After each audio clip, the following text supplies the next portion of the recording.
Hey, good day, folks. Welcome to another edition of Lumberjack Logic. I'm your host, Neil Johnson. So excited to be with you and to share the news with you, folks. This is a big one. So I kind of missed this, but there was a bill signed in the state of Georgia.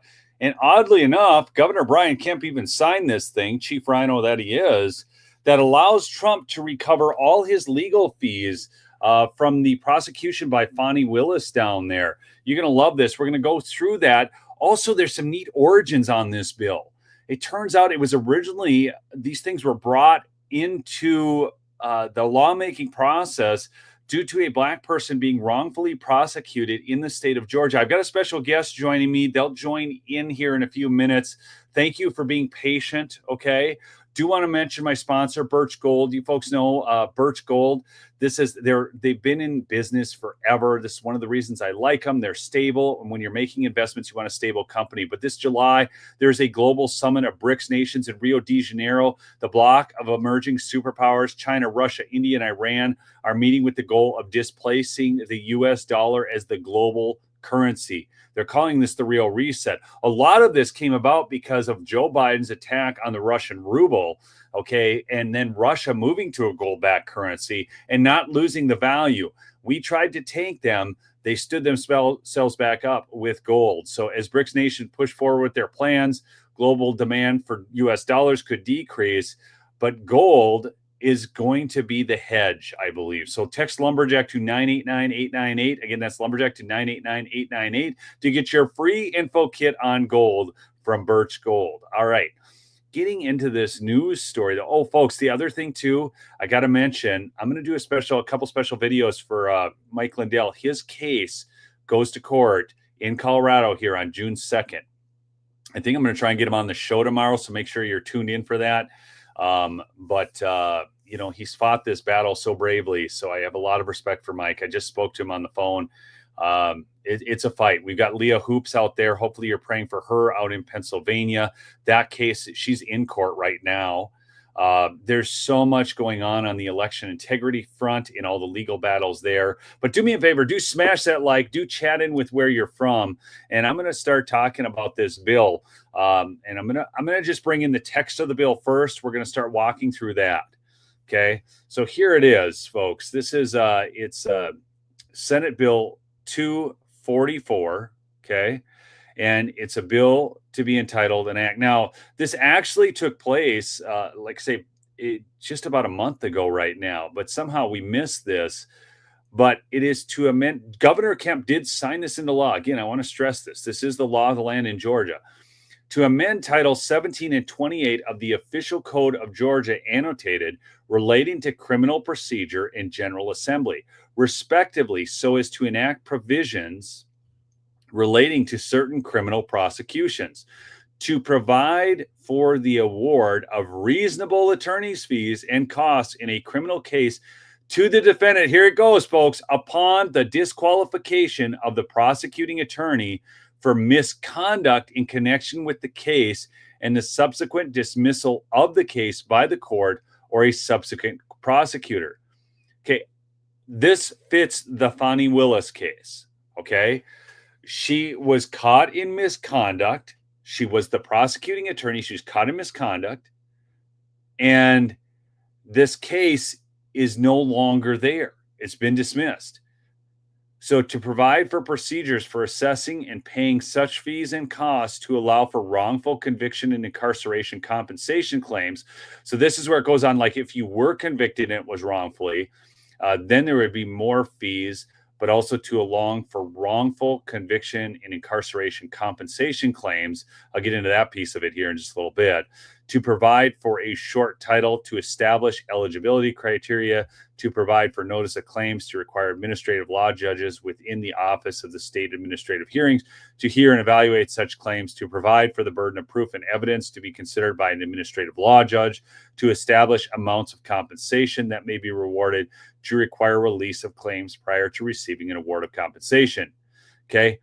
And so all this is being established around this so that people who have been wrongfully prosecuted can go back to the courts and say, look, This cost us all this money. We want to get our attorney's fees back. Is this making sense to everybody? Are you understanding the text of the law as I'm reading it and what exactly this is doing and why this applies to Donald Trump? Now, obviously, his attorneys are going to have to bring the charges, but I don't see how they wouldn't. How would they not bring the case to the courts to get those compensation, to get a reward of those attorney's fees back to Donald Trump in this case? I want to take some thoughts here in the chat. Okay. Jim said, my bad. I don't even know what your bad was, folks. I just checking the chat right now. Okay. Yeah, her hand in the cookie jar. Yeah. So going back to the Fani Willis case, I mean, she was basically paying Nathan Wade ridiculous sums of money. I think it was $750,000, if I'm remembering this all correctly. You can correct me if I'm wrong on that in the chat, but I believe it was $750,000 given to Nathan Wade, who had never been involved in a RICO case before. In fact, I don't know if he had ever prosecuted a criminal case before. Again, you can, I'm trying to remember all the details of this, but yeah. So hopefully you guys are all getting the thing. So I see some long time no see. By the way, folks, I have two channels. I actually have more than two channels on YouTube, but I have two channels that this is being broadcast to. So here's the thing. If you're only subscribed to one, make sure you're subscribed to the other. I have some issues right now with YouTube. So, and I could show you, I mean, I know my metrics where I'm having the click-through rates I need to have. I'm having the watch time I need to have. Videos are going nowhere. And so somehow they're putting and I've talked with other creators about this, and one of whom got some restrictions removed from their channel, and then their channel was performing as normal. So sometimes you got to make sure you're subscribed, get the notifications. Really the best way, make sure you're subscribed to my locals channel too. That's in the description, and you can turn on notifications there. Yeah, Wade only did a DUI case. That's right. See, this is the thing with Nathan Wade. He never should have even been on the case.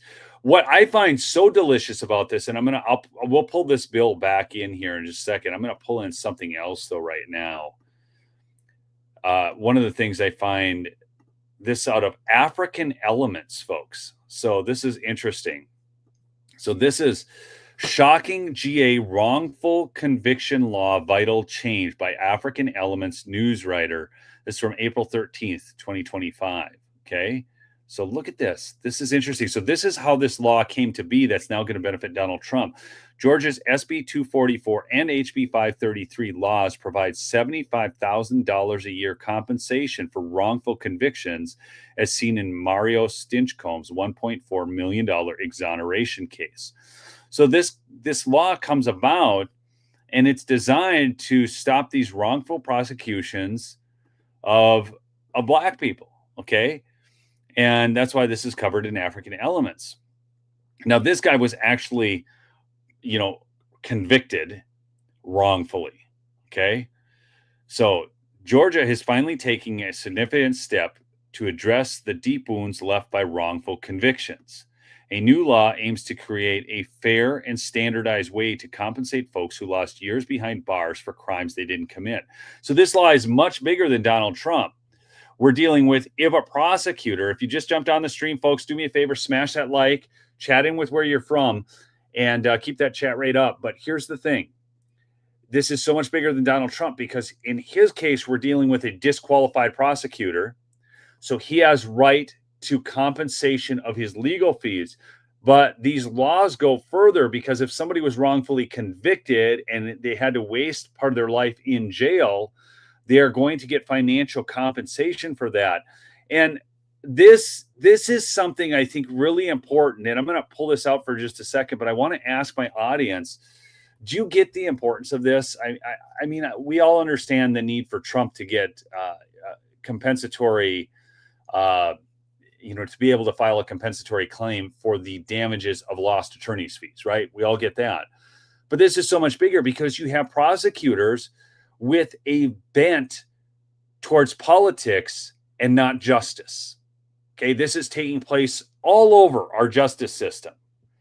So as you look at this, this gives people an opportunity to receive just compensation for spending time behind bars when they never should have been prosecuted in the first place. Okay? There is something rotten at the core of our judicial system right now.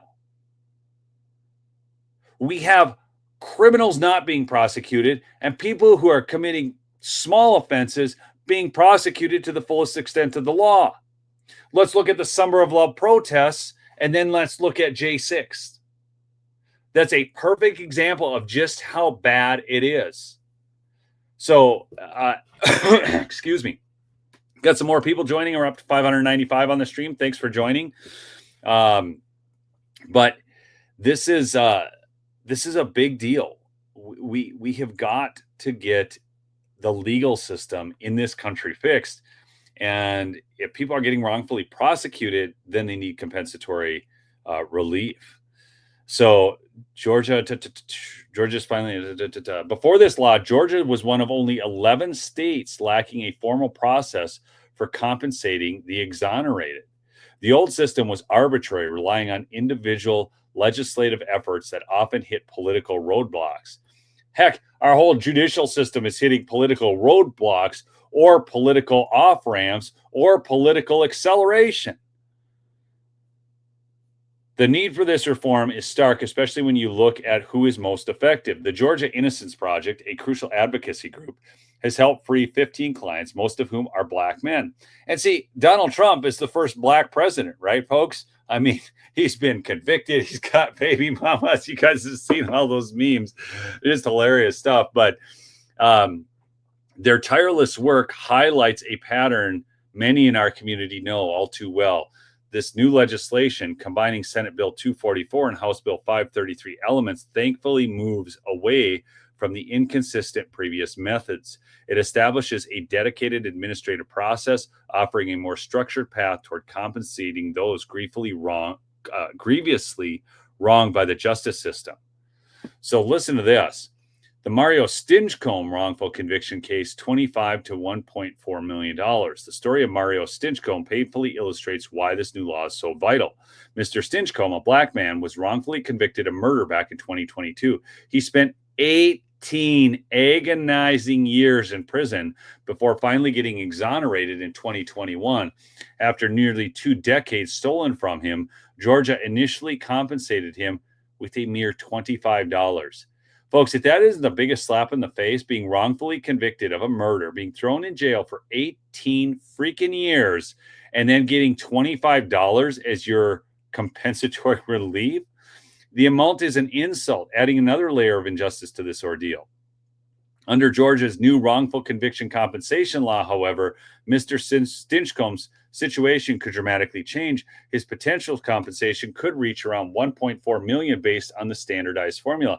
I would state that $1.4 million isn't even enough. Now, no justice system is perfect, and there will always be some wrongful convictions, but some of this is so politically motivated, it's ridiculous. And to say, oh, wow, we stole 18 years out of your life, here's $1.4 million.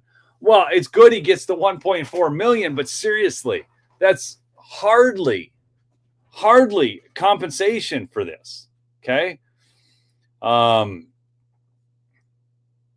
This calculation includes $75,000 for each year of his 18-year incarceration. It might also include additional $25,000 per year if any of that time was spent on death row.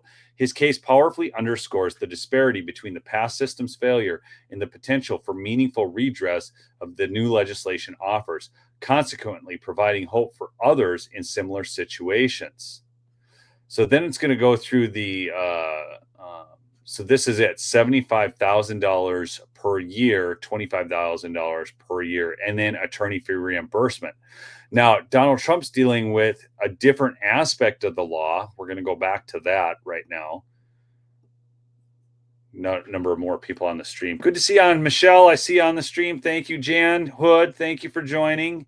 Jan's been, look at this, folks. Jan has been there since the beginning. Okay. Since the beginning. I saw somebody the other day, they're on the channel, and they said, Neil, I've been with you since 2014. Do you know in 2014, the only thing I used YouTube for was sharing videos with my clients. So it wasn't private. I mean, anybody could see it, but like if you go look on my channel and you go to real estate videos, I did commercial projects. I did, web explainers and bios and all that kind of stuff. And apparently people would signed up back then and they were watching these videos I produced for real estate agents and banks and whatnot for their commercials, for their websites and stuff. So anyways, kind of funny, but really this channel really got going, of course, right after the election in November of 2020 because of the issues that I saw back then. But let's see, we're going to go to, okay, I got to bring in this other piece now again. By the way, George is going to be joining me here any minute. Let's see. A lot of you guys know George Behizzy. He needs his channel back on YouTube. Would you all agree? We all need to petition YouTube. Give George his channel back for Pete's sakes. It's ridiculous. Okay, here we go. We're going to bring back in this. And it's this one here. Okay. So again, if you're just jumping on the stream, this is Senate Bill 244. And it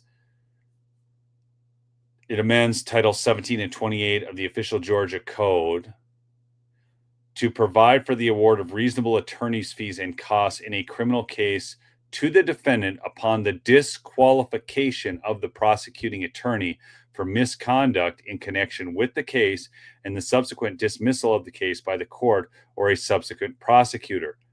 Okay, so again, this is a big deal because this applies directly to Trump and his ability to get his legal fees back. There he is. There's George. Are you bullying the great Fani Willis again? What's that? You're bullying my favorite, Fani Willis. You're doing this again. Fanny's your girl. Yeah. I mean, like remember that time I was Nathan Wade, remember? I do. Yeah. A lot has happened. Well, what are you bullying her about this time? So it's this law 244, and I was just talking about George, and this is kind of interesting. I'm gonna switch this out for you for just a second. Part of the reason this whole law came about. So this law addresses two things, and this is what I'm explaining to folks. Everybody say hi to George. George just joined the stream. Make him feel welcome in the chat. Okay, we're on two channels this morning, George. We're on my Lumberjack. And if you're Joe Biden, invite me and bring me to bring chicken and watermelon to my house. Chicken and watermelon. I can't believe he did that. I know. Joe Biden, I kind of miss the guy, man. He was good for viral news clips because he was such an idiot. With Trump, what we have is America winning and winning all the time. I cannot believe this trip he took to the Middle East and just how consequential it was. How he was treated like royalty by them, like I've never seen another president treated. White camel motorcades. I don't know. You can't even call it a motorcade. Escorts. I mean, it was just nuts. The whole thing, coming to the plane to greet him, going to the plane when he left. This doesn't happen, George. Yeah. Trump is one of the Habibis now. They're calling him Habibi Trump. Habibi Trump. Well, you know what's interesting about that is the strategy, I think, is deepen ties with the Gulf states.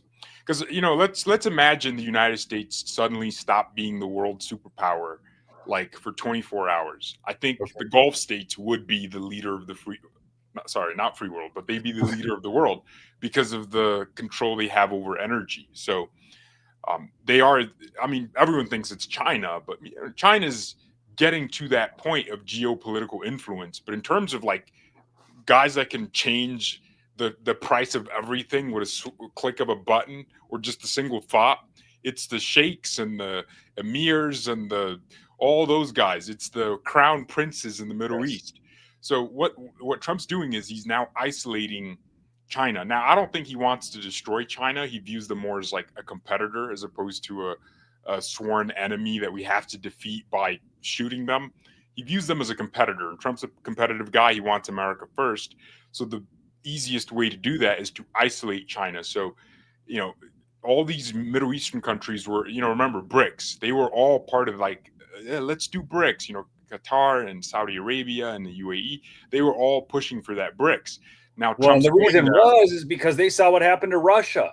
right. They saw I mean, that. this is the thing, and I don't think, and so this is, I had a stream talking about the BRICS countries yesterday because these BRICS nations, like, Iran and Russia, they're not just going to trust the American dollar again. I mean, that's not going to happen. So what Trump is doing is trying to maintain dollar stability through Right. different means. Yeah. Because and we don't have to blow up anyone to do it. We don't have to fight any. It turns out you can just go there and just sit down with the people, get their perspective, and then tell them, look, the way for our countries to prosper is we, sell you our best, military technology. We allow you to have civilian nuclear programs, but then you have to spend hundreds of billions in the United States. So now, I think trillions, my friend, trillions. Yeah, Saudi Arabia, 600 billion. Qatar is doing 1.2 trillion. It's crazy. I wonder what the UAE is doing, because I know they're going to be doing something too. So what's interesting is when he's done. I mean, we're probably going to be.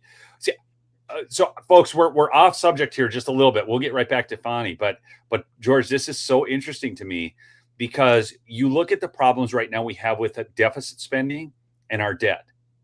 Now, we have Thomas Massey and Chip Roy freaking out about it. And I understand. I truly get it. Okay. I don't hold that against them that they're concerned about debt. But the issue is if you're having a problem with money, there's two ways to solve that. You either get more inflows or you try and stop the outflows. Right. Now, I think both can happen simultaneously, but Trump is dealing with political realities in our Congress and Senate that are making that hard. So he's increasing the inflows right now. And you look at what's the tax revenue that's going to be generated on the trillions of dollars that are now flowing into investments here in America, not only from the corporate tax revenue, but then just individual income tax, because it's going to create millions of jobs. Okay. And not only that, we're also deporting so actual American citizens can have jobs. Exactly. He is changing the whole freaking game. Okay. Yeah. But I want to get back to Fani Willis really quick, George, because I want to I want to share with you something really interesting about this. Okay. And because you had obviously tweeted about this, but look at this from African Elements, George. This is right up your alley. So this is all actually centered around a wrongful conviction of a black man, Mario Stinchcomb. Okay. Now this provides, because he spent 18 years in prison wrongfully on a murder charge. Now this is giving him compensatory damages up to $1.4 million because it provides $75,000 a year for all 18 years that he was in the clink.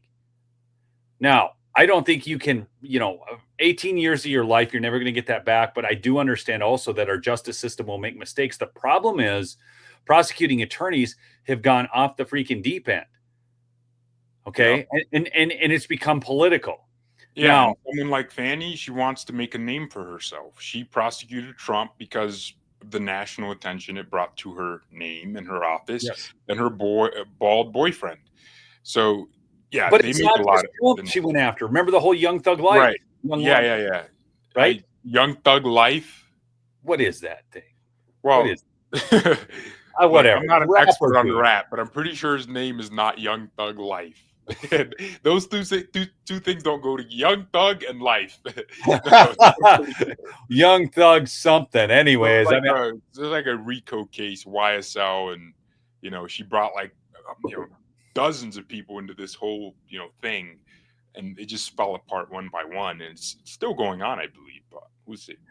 Yeah, she's got a problem with going. See, prosecutors want to pad their conviction rates, and then they want to get these big convictions, and it has nothing to do with actual law and making things right in our country. It has to do with advancing their careers. And I think this law needs to actually take things a step further, George. I know that these people are acting on behalf of the state, and the state is actually the one that's reimbursing. But there has to be some sort.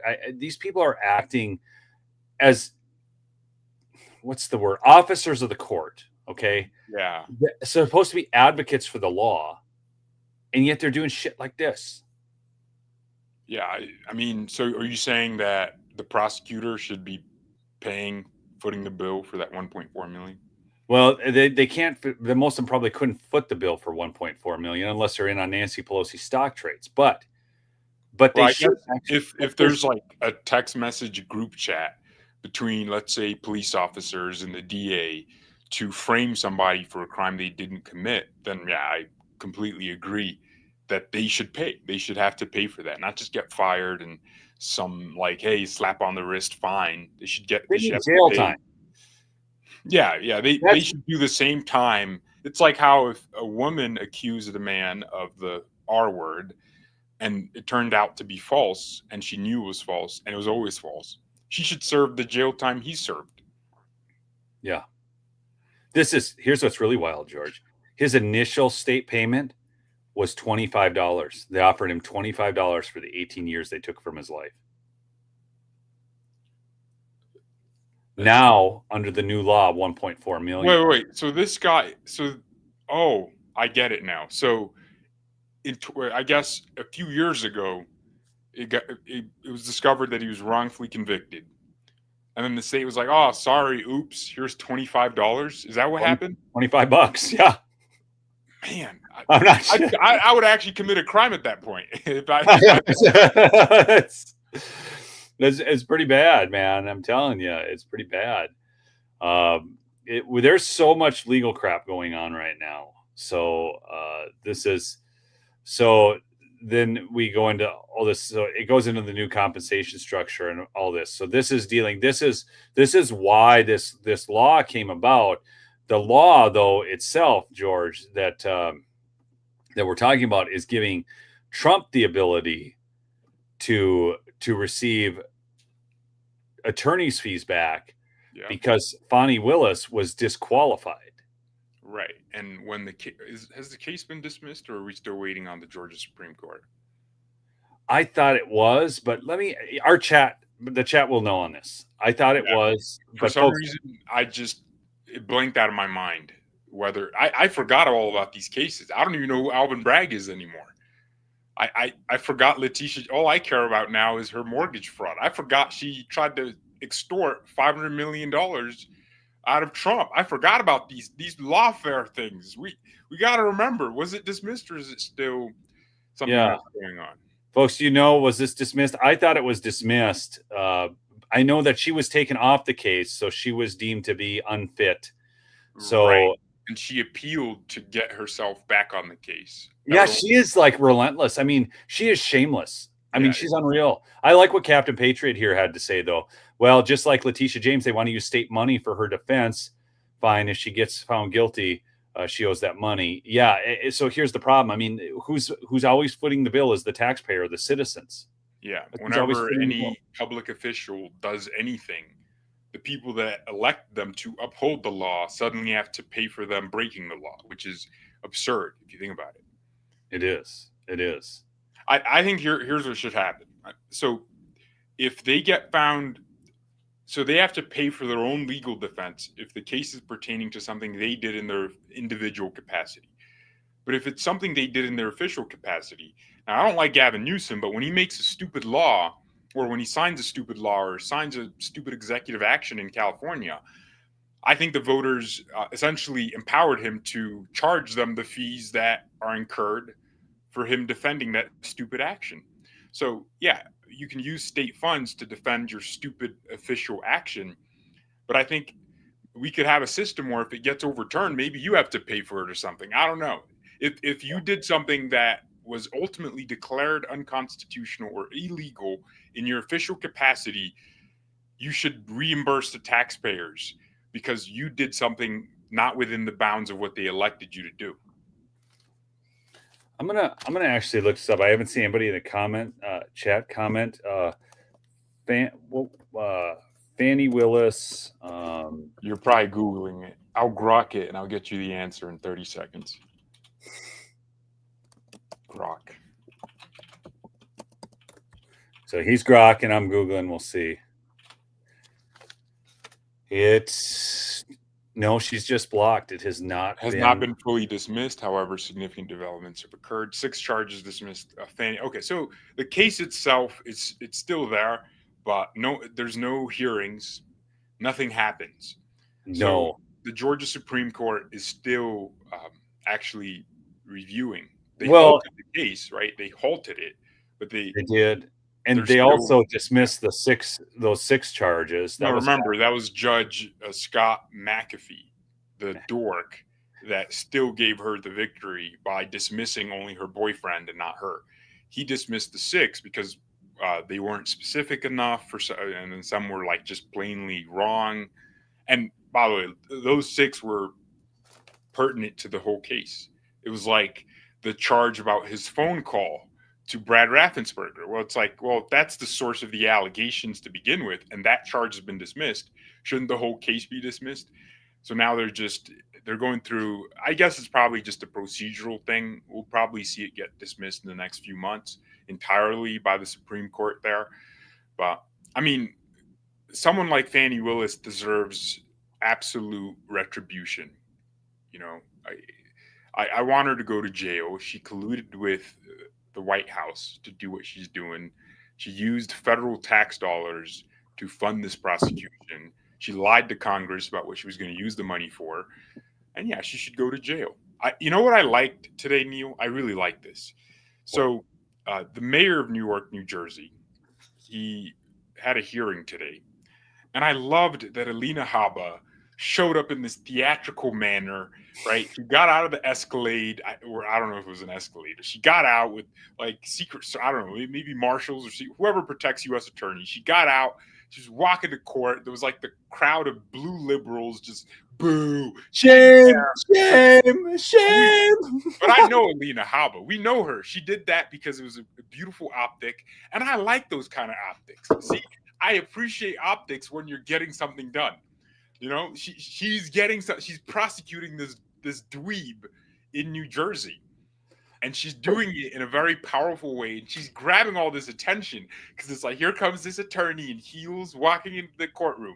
You know, U.S. attorneys don't normally show up for hearings, but she did. She's like, let me show up. I love those theatrics. She's doing it to get more popularity. I love that, but she's also doing something. Right. Are you saying that it's better than the theatrics of Gnome with her hair extensions and an ice outfit? Is that what you're getting at? A million times better. Yeah. If Pam Bondi, well, I guess, she is arresting now. Let me give her the credit she deserves. They are arresting people now. They are actually at least. Oh, George, I'm telling you, it's better than I thought it would be within 4 months. Yeah. So everybody thinks, okay, and we need to address this, George. This is real because you get these same comments on your Big X account. I know you do, where people are just pissing and moaning about Bondi and Patel and Bongino. You see these comments too, and it's like they're not doing what we told them. They promised us. It's like they've been in office for 4 months, but I mean, a lot of people do have a healthy criticism, which is why not even 4 months, George. Not even 4 months. Right. The healthy criticisms, I'd say, is why did you guys promote so many bad people? I mean, Laura Loomer, call her crazy all you want, or anyone wants to call her. She's listing out ex-Biden people or ex-Obama people that are still at the DOD, that are still in pretty important positions. Here's what I think. For example, when a president gets in power, I think they should fire every U.S. ambassador that was not hired by them. I just think it just sets precedent for foreign policy. And I read an article. It was this senator, a Republican senator, saying, "Oh, I think it's odd. Trump is calling me every day about confirming his ambassador nominations." I'm like, well, of course he should.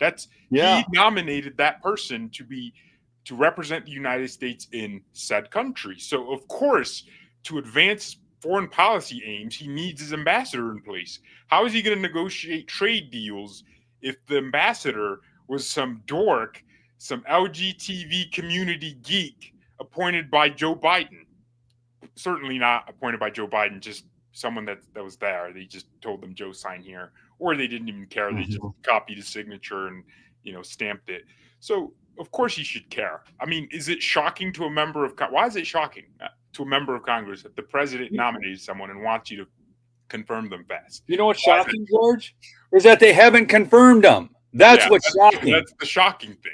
Like 4 months. 4 months is the Senate. I mean, I don't know why they have all these procedures. The constitutional duty of the Senate in the nomination process of presidential appointees is to consent and advise and consent. That's it. It's not moan, complain, do hearings after hearings, and then complain more and then say no. It's not say, oh, he defended J6ers, Tom Tillis. I'm not going to make him DC attorney. No, that's not your job. Your job is to advise and consent. It doesn't say deny anywhere. The only reason you deny them is if they are inherently disqualified or unqualified for the job. But it's not like they did anything illegal or anything like that. If the president says, I want this guy, and the guy is a prosecutor that has worked, your job is to just say yes and give some advice to him. Say, oh, you have a duty to uphold the law of the United States and the Constitution. That's actually what the Constitution says the Senate must do, which is consent and then advice. Advise and consent. Same thing. Yes, exactly. George, here, I'm going to share a video. I don't know if you saw this one.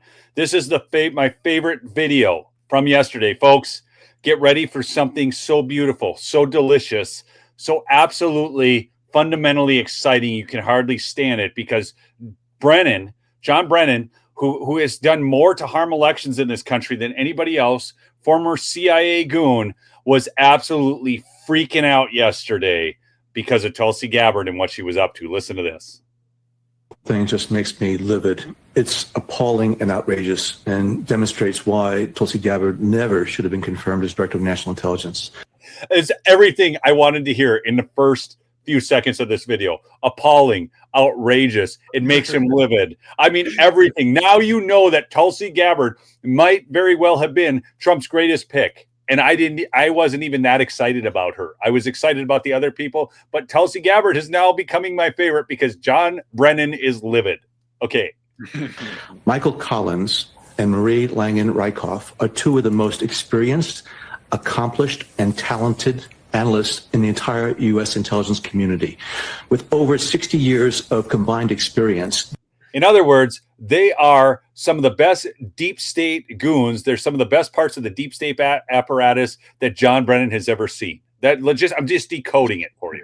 They have worked for successive administrations since the 1990s. So they have demonstrated time and time again their capabilities, their competence, their integrity, and they have served as role models for a generation of intelligence officers. That's bad. This is so funny, George, because do you know what's so great about that? John Brennan talking about integrity when he was part of the 51. Yeah. It's a joke. Like integrity, I almost cussed. I almost cussed again. I cannot. This guy, it's like really hard for me to come up with some different word for him. Bastard. I'm just going to use bastard. This guy to run around and talk about the integrity of Tulsi Gabbard when he is one of the 51 intelligence officials who signed the Hunter Biden laptop, when he's part of the whole Brennan Justice Center, when he's part of the whole, what's his election thing called, George? What's his organization on elections? I guess probably the Justice Center does the election stuff. They sue people, right? He's bad. He is so in bed with Mark Elias and the rest of those clowns. Anyways, I'll let it play. He does look like a deformed Mark Elias. He does. Look through it. They kind of have the same physical features going on. He looks like Mark Elias after taking Joe Biden's medication or something. I don't know. Like here's what I want for the chat. Help me out here. Come up with the best words to define Brennan as we let this play. I'm going to be looking for the best ones. Of CIA. They're CIA officers by background and by training. And this is going to have real reverberations within the workforce because, as Congressman Hines pointed out, it's clearly a signal to tell analysts throughout the intelligence community, you tell the truth, you provide objective analysis as you're supposed to be doing, you are running the risk of getting fired. And Michael and Maria are really the quintessential analysts that you want to have providing insight and information and analysis to policymakers so they make the right decisions for U.S. policymakers. But this is a very tangible example of such dangerous and insidious corruption within the Trump administration. Dangerous. I mean, all the adjectives he used, how upset he is, George, tells me everything I need to know about Tulsi Gabbard. I was kind of like, I was okay with her. I mean, I wanted her to be nominated or to be confirmed simply because Trump had nominated her. Okay. But I wasn't that big on Tulsi Gabbard. Now I think Tulsi Gabbard's just the most amazing pick of his attempts. It's just freaking amazing. Could you imagine if she pushes Trump to pardon Assange? Oh gosh, that'd be awesome. Pardon Snowden. Yeah. Snowden's like it's the one where everyone's like, but he should be in jail. I'm like, no, that guy exposed the deep state. That's why he's in the legal peril. He's just, pardon him. Give that boy access back to his home country. I don't think he should be living in Russia for the rest of his life. So, yeah, I love Tulsi Gabbard, man. I mean, when she at that cabinet meeting was like, we're working and looking at the machines. We're finding she's basically Mike Lindell in the government to a certain degree. She's selling pillows and she's investigating the machines. Same thing. The Democrats need a lot of pillows right now. I really encourage you folks, go to mypillow.com. What do you think is happening? What do you think about what's happening at the Supreme Court today with the birthright citizenship? Well, I haven't been following that case. But the birthright citizen, I knew that was coming, George. Well, summarize it for you. Ketanji Brown Jackson is stupid. Well, thank you. And then Sotomayor is livid. She's actually all the adjectives John Brennan was using to describe how he's feeling. And there was an interesting exchange where Sotomayor was like, "Oh, the courts, they're telling you that you guys violated precedent," and Trump's Solicitor General is like, "Well, the courts, what they're doing right now is misinterpreting the 14th Amendment, which was used to give citizenship to the children of slaves, not illegal aliens that weren't even a discrete group at that time." And she starts, the point was so good the way he stated it. She just started interrupting him every time he wanted. She would ask a question. As soon as he started, she would interrupt him. Did you post that on X or anything, George? Yeah, I posted that small little 1 minute. We're going to bring it in. I'm gonna find this. You keep talking, but I just wanted to find out if I could bring that in quick. Well, Neil has agreed to move to New York City. If I go elk hunting, Neil will move to New York City. He'll move to the Big Apple, baby.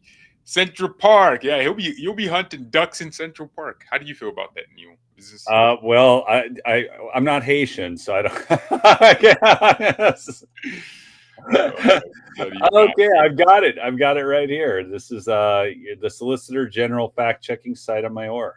Okay, I'm gonna get this. I gotta switch this, bring this in, and no, George, don't worry. I mean, I've got. I'll find out on my elk tag in Colorado on May 30th. So, and you will be able to get. No, May 30th, man. I got things to deal with on May 30th.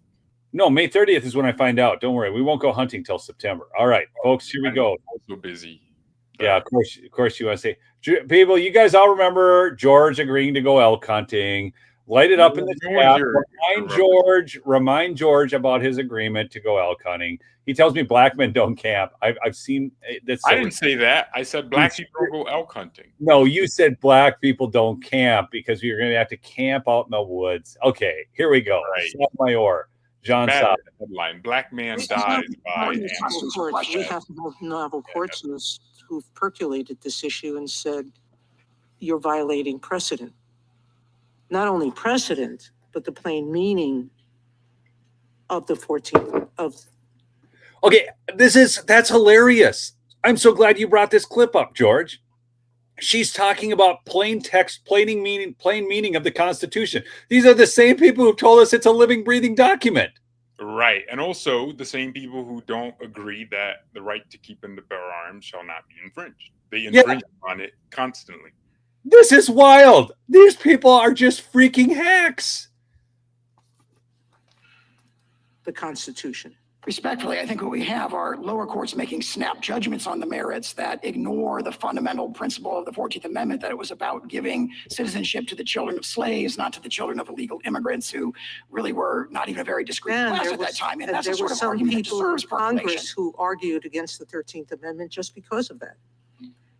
Some people who argued against passing the amendment just because of that, because it would give citizenship to gypsies.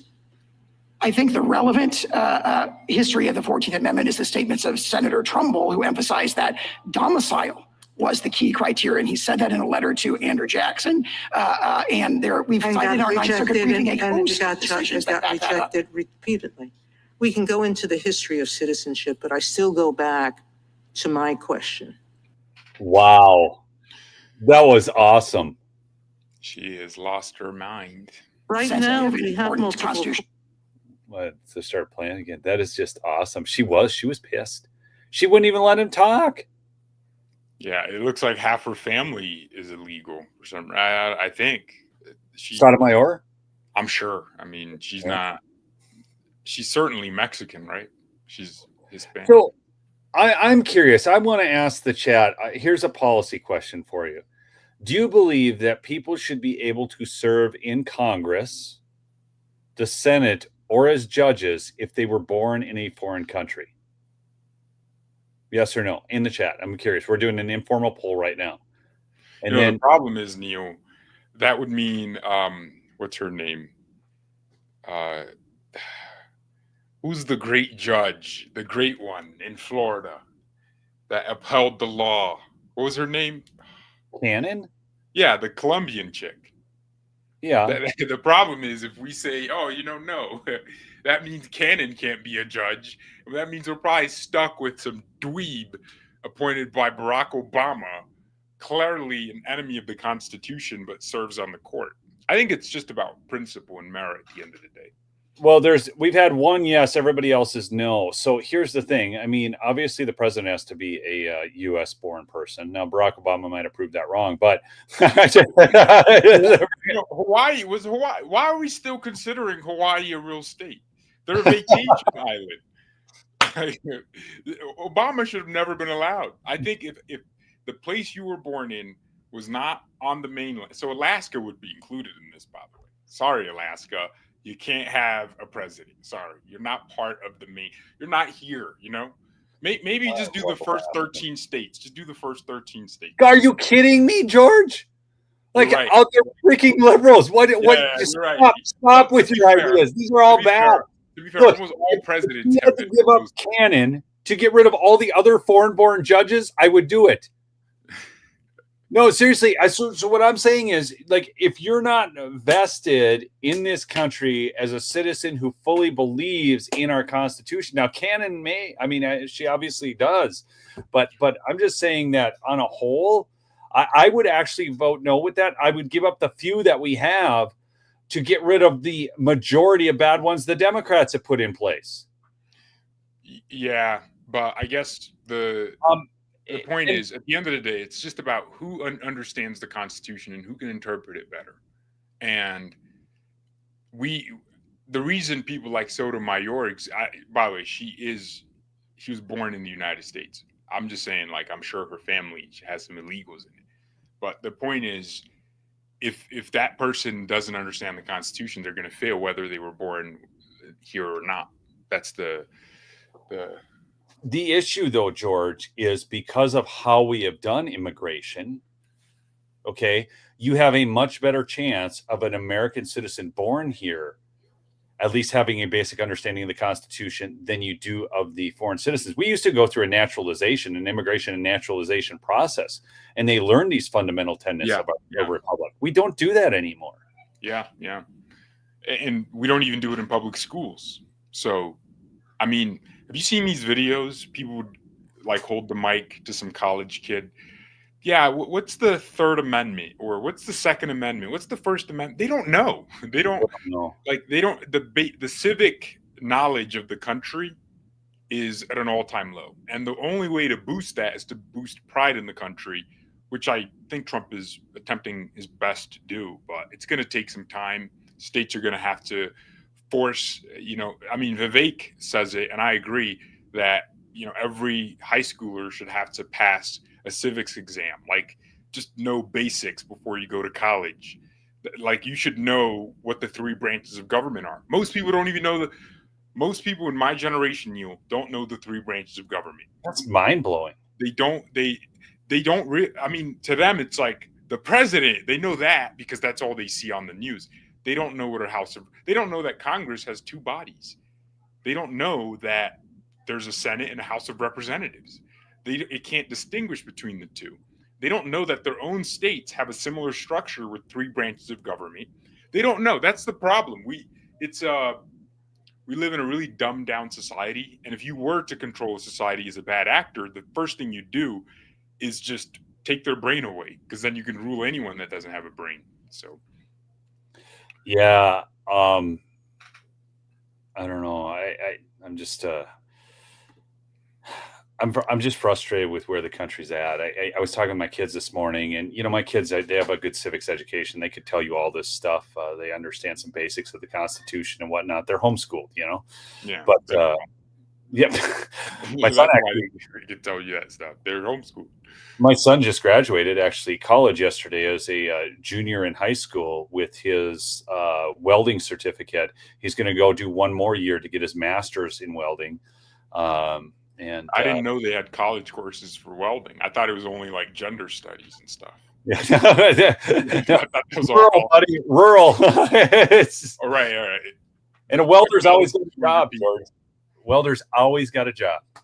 Everybody's looking for welders right now. It's interesting that skilled trades are making a comeback.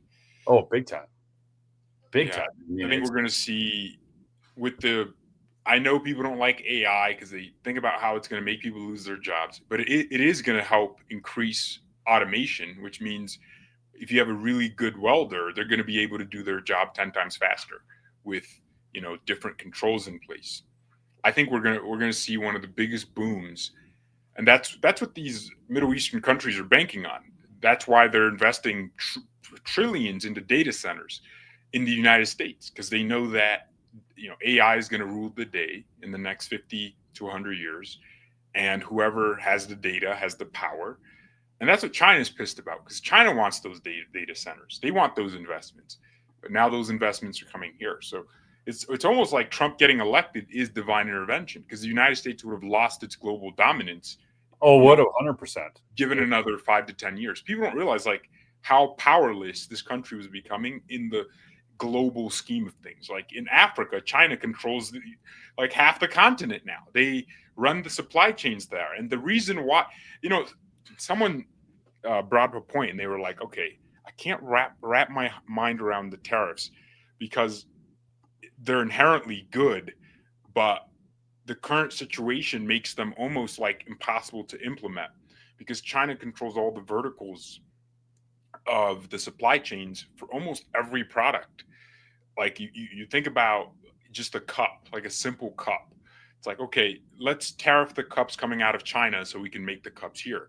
But all the porcelain's made in China, right? Or China has factories in the countries that have the material for the cups. They have the supply chain under lock. So how exactly are you going to make the cups here unless you make the porcelain, which takes time to bring the supply chains over? So the way we learned that during COVID. Remember when they took everything offline, and then we could just remember when offline? We can't. Up here, George, in northern Minnesota, this is the iron ore region of the country. Okay, we produce the iron ore right from Grand Rapids to Ely. We're running all these mines, producing all this iron ore. And when they shutter a mine, when they say, okay, we got to mothball this thing, it is a big, expensive project. And then to bring it back up online, the maintenance teams have to go in, and everything that goes into that, they're spending tens of millions of dollars to do this, just to take things offline and put them back online. So that's even if we have the means of production here. Now, we proved in World War II, we can adapt fast and we can get it done. But we need to do that again. In World War II, you're so right. I got to do something quick, man. I got to do something quick. Do what? Right here, man. It's coming in. Right there, folks. Mike Lindell he is seriously facing lawfare like nobody else Go support him. Get the best deal on the best sleep products available. $49.98, any color, any size. The Giza Dream Sheets, absolutely one of the top 3 products Mike Lindell has. These are the sheets Donald Trump sleeps on. It is his favorite product from MyPillow. You can support Mike. You can get yourself some great sheets, enjoy a great night's sleep. But his trials kicks off in Colorado on June 2nd, George. But mypillow.com/lumberjack, 1-800-568-2865. Call the 800 number. Give those phone operators some business. They work from home. 1-800-568-2865 and get yourself some of those sheets. And then you can get that Rev 7 energy drink, George. Man, that stuff is awesome. You got to get some of that, man. It's the best pre-workout drink I've ever had. Yeah, it's the reason you wake up at like 6 a.m. thinking about live streams and thumbnails. Okay, going back to so you made a point that with COVID, and I think in a way COVID, it's funny because looking at it now, it's like, why am I saying this? But COVID might have been a blessing if you think about the grand scheme of things. It humbled Trump in a way that nothing else could have. By humble, I mean Trump was leading a country that had a phenomenal economy. Interest rates were like 2 to 3%. And the economy was growing far more than anyone predicted. People were legitimately buying houses for $200,000 that are now $500,000 today. Yeah. Like the economy was amazing, right? Cheap money, a lot of jobs, a lot of wage growth, all these things. Everyone was like really eating well. But the problem is, it was like we were on a bubble, but then we just started building like a small little support system around the bubble, but it was still a bubble. Like we still didn't have self-sustainability. So when COVID happens, now you and I don't like masks because it was a tyrannical thing. Yeah. Oh, it was stupid. It didn't work. But we couldn't even manufacture a stupid mask that didn't work anyways. We couldn't do it. And China they made the thing, gave it to us. And we still needed them to just make the thing that protected us or supposedly protected us from the thing they made. So it was like, I know. Wrap your mind around that. I bet Trump was like, are we really that weak economically where something like China, when they restarted their economy, they just went right back, all firing on all cylinders. They just went right back to world domination and production. But we were like still trying to, like the real estate market was crying to recover. Like the mines you're talking about, they were just crying. In China, those things would have been opened back up in a day because that's just what what they're supposed to do, open up in a day. Whereas here, it's like, we can kind of take 5 years. It can cost us $100 million instead of just $5. So I think in that way, Trump looked at it and went, okay, we're not in a good position. Like we are like a country that needs surgery, barely surviving. It's like a rich guy that needs heart surgery, but he doesn't want to do it. George, do you know what's wild? Speaking so all the great things Trump has done, right? You saw this, I'm sure. Okay, so this is the Senate Republicans voting against codifying the DOGE foreign aid spending cuts. These are Republicans, quote unquote. This is 2, 4, 6, 8, all of them. 12, 14, 16, 18, 20, 29. 29 of the Republican senators will not even vote to codify the DOGE foreign aid spending cuts. Yesterday, I saw Ro Khanna making a floor speech in the United States House of Representatives because people like John Thune and Mike Johnson do not want to take Trump's executive order on most favored nation status with pharmaceuticals and put it into law. And now we have, and this is actually, I think this is something really beautiful, George, because we've always bitched about the rhinos, right? And before it was like, Democrats, they're just a bunch of freaks, right? I don't care if it's Ro Khanna. I don't care who it is. If we can get this done outside of these rhinos, I am all for it. Well, the optic is horrible because Democrats, terrible. They're going to take credit for that. They're going to say, oh, look, a Democrat was the reason this happened to the Trump administration. So hopefully a Republican introduces that same measure. But it's pretty interesting how both parties are basically bought off. They are controlled by big pharma. And I did not know about that foreign aid one. I didn't see how many 29. I thought it was like at least like 10, but I didn't know it was 29. That's 29. a majority of Republicans in the Senate. Like but you know what? We have ourselves to blame, right? People in red states have themselves to blame because they always say, "Oh, well, I'm in a red state, we're free." No, you're not more free than California. You just have different policies, but you're still enslaved by rhinos that go to Congress and vote like this. Here, I'm pulling this in. Slave master is just a different guy. Instead of him being like a DEI hire and like one of these Democrat senators, it's just a dork that wants war all the time, and that's why they won't vote for codifying those foreign policy spending cuts or those. Well, and then taking on our big pharma in this country. This is ridiculous. I mean, why should we pay 600% more than Europe for the same freaking drug? I'm not even into prescription drugs. Okay. Most of them are completely unnecessary and they're actually killing us. But the bottom line is, this is real. Listen to this. Mr. Speaker, I rise today to introduce as legislation President Trump's executive order for the most favored nation status on drug pricing. My legislation will codify President Trump's executive order, which basically says that Americans should not pay more for drugs than people in other countries and other parts of the world. Right now, we're paying 2 to 3 times more for our drugs than people in other industrialized nations. Now, this executive order, codified by the legislation, will allow our cabinet secretaries to put pressure on big pharma and make sure that they are not price gouging, and will allow for the importation of cheaper drugs. So you ask, why do we need the legislation? Because the reality is that big pharma will sue for the executive order like they did in the previous Trump administration. And in the previous administration, they managed to kill the executive order. The only way we can stand up to big pharma is to codify in legislation what the president wants to do in an executive order. So here's the deal. If I can cross the aisle and support President Trump's executive order in legislation, every Republican should be willing to cross the aisle and support my legislation. It's a pretty simple test. Are we going to stand in this body with the $16 billion that big pharma spent on lobbying?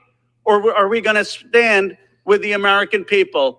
We will know that answer based on how many co-sponsors we get for my legislation that simply codifies Donald Trump's executive order. Mr. Speaker. That is wild. That makes the Republicans look like such pansy ass, candy ass pieces of crap right now, because they can't even bring legislation forward. So you've got a Democrat and a nutso one in Ro Khanna bringing this forward, making them all look like idiotic asses while he supports President Trump. Yeah, I think most people are kind of waking up from red versus blue, and it's like, we just want you to represent your constituents, represent the interest of the people that elected you into office. That's all we want now. We don't care. I mean, I know the neocons believe that we should bomb every country that looks at us the wrong way or even thinks about looking at us the wrong way. I know they believe we should trade all the time, doesn't matter what the deficits are. I know they believe that, but their voters don't. So they should represent their voters for once. And yes, everyone in these comments, if you live in Arkansas and you go and you get bullied again to go, if you don't come vote, you know what? I would prefer to lose a state like Arkansas in terms of Senate seats if it meant the Republicans in Arkansas will pick someone better than the Tom Cottons, because it's actually more damaging to have Tom Cotton there than a Democrat. Let me explain. The Democrat will be stupid and do bad things, but Tom Cotton will not do good things. That's actually to do bad is worse than to not do good, in my opinion. Cotton would just give you the bare minimum, but all they come there to do is increase the defense budget every year. But the DOD hasn't passed an audit since I was born. That's a crazy fact. Wow, that's crazy. Yeah, they haven't passed an audit since I was born. and they keep getting a spending increase every year. So why can't we, for once, say, all right, cool, let's not send Republicans there whose job is only to increase spending. Let's vet them on their ability to be uncompromised. You and I went into many members of Congress's office. There were very few that felt real, like authentic people, right? Yes. Yeah. Like, just in general, the institution is built around who controls who. Yes. We saw lobbyists in the hallways. Those are just the small lobbyists probably advocating for something simple. But the big ones, the ones that spend $16 billion in election cycles, those are the ones we have to worry about, like the big pharma lobby. Why do they spend 60? So Congress can never do anything like this, like codify a simple executive order that says Americans shouldn't pay more than Germans. It's crazy. It's freaking nuts. It's nuts. And so, and I think it's a bad look for the Republicans. I hope we see more of this out of Democrats. Actually, I agree with you and don't agree with you on the Tom Cotton issue. And I'll just say it this way, George. I agree if we've got a seat to lose because we need the committees. I don't agree if it's that close because then if we don't have the committees, we can't advance any agenda. So there's a time to like out the rhinos to get rid of them, and then there's probably a time not to. You get where I'm coming from there, I'm sure. But right. But folks, this is George. I'm so glad you could join this morning. We should probably bring this to a close. Appreciate you having me in here, man. I want your closing thoughts, George. No, there's no closing thoughts. Bye. All right. Peace out, folks. Love y'all. Keep fighting the good fight.